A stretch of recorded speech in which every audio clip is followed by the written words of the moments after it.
Action. You take a lunchbox and have a cookie, and then you take this right here, and then you get this, and then you put this right here, and then you put the cucumbers right here, and then you put the carrots right here, and then these right here. I'm thinking about $3 with one Yeah, day. ketchup. We'll put those in there in the morning. The pretzels going Okay, afterwards. now what do we need to do? You need a juice box or a roaring water, don't you? Yeah, and I need a juice box and a water. Look down there in the cabinet. You can get the roaring water.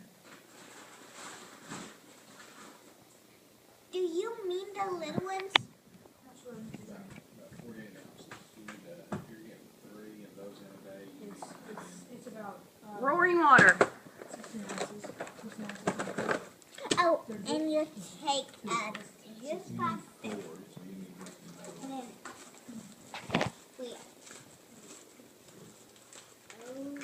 Okay, you took some. Then you lay it down right there.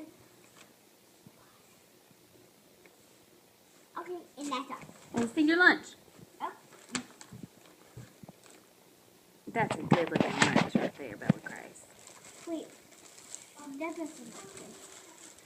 You need to put this right here. And then your pretzels will go in the morning. Okay. So you don't want to put your pretzels in there in the refrigerator. So you're ready for kindergarten.